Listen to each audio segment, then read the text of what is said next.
नमस्कार, मैं राखी और आप देख रहे हैं न्यूज़ 31 उत्तराखंड। और आज मेरे साथ इस खास बातचीत में मौजूद हैं वो 2 बार नगर निगम देहरादून के मेयर रह चुके हैं और अब वर्तमान में धर्मपुर से विधायक हैं। तो आज हम उन्हीं से जानेंगे कि उनके विधानसभा के हाल क्या है और क्या है उनकी आगे की रणनीति चुनाव को लेकर। सर, बहुत बहुत स्वागत है आपका हमारे साथ इस खास बातचीत में। सर, तो मैंने यही कहा कि अब चुनाव में बहुत कम वक्त रह गया, तो शुरुआत आप ही की विधानसभा से कर लेते हैं। क्या हाल है आपकी विधानसभा के? हमारी विधानसभा के हाल बहुत अच्छे जी। हैं और भारतीय जनता पार्टी का बहुत अच्छा माहौल है। जी सर, तो आपकी विधानसभा को मतलब आपकी क्या तैयारियां हैं आपकी विधानसभा से चुनाव की? देखिए, सबसे पहले तो मेरी जो सरकार है उसने पिछले 4.5 साल में बहुत अच्छा काम किया पूरे प्रदेश के अंदर जी। और इसी मुद्दे पर हम आगे चुनाव में जाने वाले हैं।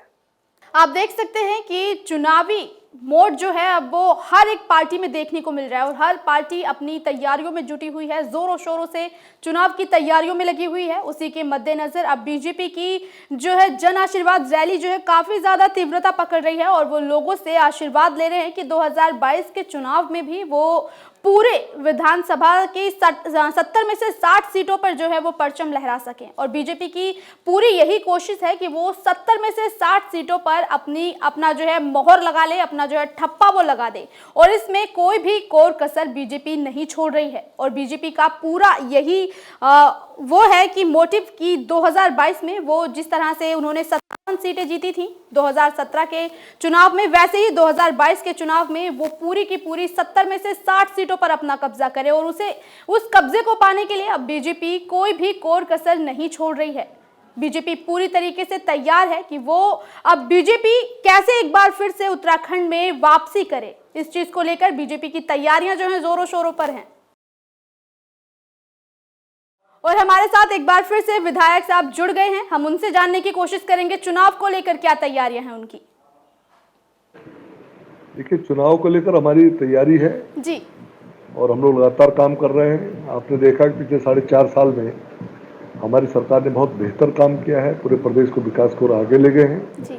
वही मेरी विधानसभा में भी हुआ है और विकास के मुद्दे में हम आगे चुनाव लड़ने जा रहे हैं। बिल्कुल सर, अगर हम आपकी विधानसभा की बात करें तो आपने अपनी विधानसभा के लोगों का कितना विकास किया है? देखिए, मैं मोटे मोटे तौर पर 4-5 मुद्दे आपको गिना रहा हूँ। जी। बाकी तो काम बहुत हुआ है, अगर मैं विस्तार में जाऊँगा तो बहुत समय लगेगा। जी। जी। लेकिन 4-5 काम जो लोगों के ध्यान में आते हैं, सबसे पहले जो आरओबी था, जो आपका रेस्ट कैंप से लेके भंडारी बाग को जाना था, ये पिछले वर्षों से इस पर काम नहीं हो पाया था। आज हम उसको प्रारंभ करा पाए, वहाँ पर काम चल रहा है। एक बड़ी समस्या का समाधान हमने किया है जिससे भी कि ट्रैफिक की समस्या भी हल होगी, लोगों का आवागमन सुलभ होगा। एक बड़ा मुद्दा था क्षेत्र का, उसका समाधान किया गया। दूसरा, हरिद्वार बाईपास पिछले 2011 से लेके आज तक हरिद्वार बाईपास बन नहीं पाया था। तमाम लिटिगेशन में चल रहा था, कोर्ट के लिटिगेशन भी समाप्त किए, वर्तमान में उसके टेंडर भी हो चुके हैं। जैसे बारिशें खत्म होती हैं उसका कार्य हम प्रारंभ करने जा रहे हैं, उसके टेंडर हो चुके हैं 42 करोड़ की लागत से, वो भी हम बनाने जा रहे हैं। जी। इसके साथ तीसरा मुद्दा जिसको मैंने जिस पर काम किया है, हमारे क्षेत्र में जो आपका देरा खास क्षेत्र है, कुछ क्षेत्र हमारा विद्या विहार का क्षेत्र है, बंजारा वाला, मथुरा वाला और केदारपुरम वार्ड हमारा केदारपुर वार्ड है।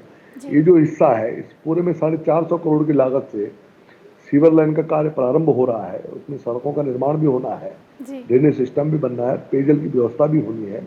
एक बड़ा काम हमने वहाँ पर किया है। इसके साथ ही जो मेवाला क्लस्टर है, मेवाला क्लस्टर में जब मैं चुनाव के दौरान गया था तो वहाँ पेयजल का संकट बताया जा रहा था। आज 72 करोड़ की लागत से वहाँ पेयजल संकट वर्ल्ड बैंक के माध्यम से दूर किया जा रहा है। वहाँ इस समय काम चल रहा है और काफ़ी तेज़ी से चल रहा है। इसके साथ साथ हमारे यहाँ जो राजीव जुयाल मार्ग ब्राह्मण वाला जो क्षेत्र पड़ता है, जिसमें बामण वाला आता है, हमारा महबूब कॉलोनी आते हैं, लोहिया नगर आता है और रुचिपुरा आता है, यहाँ पर जल भराव की एक समस्या वर्षानुवर्ष से चली आ रही थी। अमृत योजना के माध्यम से उसका समाधान हुआ है, वहाँ पर काम हो रहा है। बरसात के बाद सड़क का निर्माण हो जाएगा, वो काम भी पूरा होने जा रहा है। इंदिरा गांधी मार्ग पर भी ड्रेनेज का काम पूरा हुआ है, अब वहाँ सड़क का टेंडर हो चुका है, अब उसका निर्माण कार्य तुरंत ही प्रारंभ हो रहा है बरसात के बाद। वहाँ भी एक लिंक रोड हम दे रहे हैं बाईपास तक, वो भी एक बड़ा काम हम कर रहे हैं। तो अगर काम की दृष्टि से आप देखेंगे तो मेरी विधानसभा में जो बड़े काम थे, जो आज तक नहीं हो पाए थे, उन कामों को कर पाने में हम सफल रहे हैं। जी, तो सर चुनाव को लेकर बीजेपी की तैयारियां जोरों शोरों पर हैं, तो क्या लगता है इस बार भी जनता जो है बीजेपी को मौका देगी? देखिए, क्यों नहीं देगी? आखिर बीजेपी ने 4.5 साल एक बहुत अच्छी सरकार दी है, ईमानदार सरकार दी है। जी बीजेपी ने विकास देने वाली सरकार दी है। जी बीजेपी ने अच्छा नेतृत्व दिया है, तो क्यों नहीं जनता बीजेपी को चुनेगी? जी जी जी बिल्कुल। सर आप ही के क्षेत्र की बात करें हरबंसावाला में, तो वहाँ की जो नाले की समस्या है वो काफी लंबे समय से बनी हुई है और काफी ज्यादा दुर्घटनाएं भी वहाँ पर हो चुकी हैं, लेकिन अब तक कोई भी सुचारू कार्रवाई नहीं की गई है उस पर। तो ये कार्रवाई कब तक होगी मैं सर आपकी वहाँ? जानकारी को बता दूं, पिछले 20-25 वर्षों से मांग चली आ रही थी। जी मैं चुनाव के दौरान वहां गया था, उस समय भी लोगों ने मुझसे मांग की थी, जी जी और चुनाव जीतने के तुरंत बाद मैंने इसका प्रपोजल शासन को भेजा था। जी लेकिन पीडब्ल्यूडी कुछ पॉलिसीज थी जिसके कारण वो उसको टेकअप नहीं कर पाए थे। बाद में माननीय मुख्यमंत्री जी, तत्कालिक जो त्रिवेंद्र सिंह रावत जी से उनसे बातचीत हुई और इसको हमने मुख्यमंत्री घोषणा में जोड़ा। वर्तमान समय में अब उसका जियो जारी हो गया, उसका टेंडर निकल चुका है और मैं समझता हूँ अगले 1-1.5 महीने के अंदर कार्य प्रारंभ हो रहा है। वो भी एक समस्या है जो पिछले 20-25 सालों से जिसका समाधान नहीं हो पाया था, उसका भी समाधान हम कर चुके हैं, उस पर काम आगे बढ़ रहा है। जी। तो सर अभी हाल ही में आपके क्षेत्र के लोगों ने आपके घर का घेराव किया था, जिसके बाद आप भी धरने पर बैठ गए थे, तो आखिर क्या माजरा था सर? दरअसल क्योंकि बहुत पुरानी मांग है और जी वहाँ का हर व्यक्ति इस मांग से जुड़ा हुआ है, उनको लगा कि चुनाव नजदीक आ रहा है, अगर अभी तक ये नहीं हुआ तो फिर आगे काम नहीं हो पाएगा। जी इसके कारण उनका धैर्य टूट गया। हालांकि मैंने उनसे कहा कि जियो जारी होने बाकी प्रक्रिया पूर्ण हो चुकी है, लेकिन उसके बावजूद वो मेरे घर पर आए, मुझसे उन्होंने अपनी बात की, अपनी पीड़ा जाहिर की और मैंने उनके साथ जुड़कर मैंने बात की कि मैं हम इसका समाधान करने जा रहे हैं। मैंने सरकार में भी बात की और आज उसका समाधान हो चुका है। शनिवार को उसका जियो हो गया था और अच्छा कल इतवार को उसका टेंडर भी निकल चुका है, तो कुल मिलाकर उसका भी समाधान हो गया है। जी जी जी। तो सर आप खुद भी उनके साथ धरने पर बैठ गए थे उनके समर्थन के लिए कि उनकी मांगे जायज थी? अब मेरे अपने लोग थे, मेरे घर के बिल्कुल। पास जब वो सड़क पर बैठ जाएंगे तो मैं कुर्सी पर तो नहीं बैठूंगा, मैं भी उनके बीच में बैठ गया। मैं कहा भाई, मैं भी आप ही लोगों में से हूँ, जी मेरी जी भी जिम्मेदारी है और यदि काम नहीं होगा तो मैं संघर्ष में आपके साथ खड़ा हूँ, क्योंकि मुझे बिल्कुल। मालूम था कि काम हो रहा है, समय से हो जाना है इसने, और वो हुआ। जी सर। तो सर एक तरफ बीजेपी की जन आशीर्वाद रैली, दूसरी तरफ कांग्रेस की परिवर्तन यात्रा रैली और अब आम आदमी पार्टी की तिरंगा संकल्प यात्रा, इन सब में से जनता आखिर किसको अपना समर्थन देगी? देखिए, मैं तो ये मानता हूँ कि भारतीय जनता पार्टी के साथ जनता खड़ी है, भारतीय जनता पार्टी को समर्थन देगी। जी नहीं, लेकिन सर ये क्योंकि अब देखिए जिस तरह से रैलियों का दौर शुरू हो गया है, जैसे सबसे पहले बीजेपी ने रैली निकाली अपनी जन आशीर्वाद रैली, उसके बाद में परिवर्तन रैली निकाली गई और उसके बाद में अब उत्तराखंड की अगर हम बात करें तो उत्तराखंड में आम आदमी पार्टी ने तिरंगा संकल्प यात्रा निकाली है। तो क्या लगता है आखिर कौन सी रैली किस पर भारी पड़ने वाली है? देखिए, जैसे जैसे चुनाव नजदीक आ रहा है, जी ये रैलियों का दौर भी चलेगा, जनसभाओं का दौर भी चलेगा, प्रचार का दौर भी चलेगा, तो स्वाभाविक तौर पर हर दल जो है उसमें अपना लीड लेने की कोशिश करेगा और वो प्रयास तो सब करेंगे ही, जी जी तो अपने अपने कार्यक्रम सब बनाएंगे, ये सब आपको देखने को मिलेगा। लेकिन मेरा ऐसा मानना है कि भारतीय जनता पार्टी की जिस प्रकार की परफॉर्मेंस रही है और पिछले 4.5 साल से लगातार जिस प्रकार से हम लोगों ने काम किया और हमारे विधायकों ने काम किया है, कांग्रेस तो कहीं थी ही नहीं।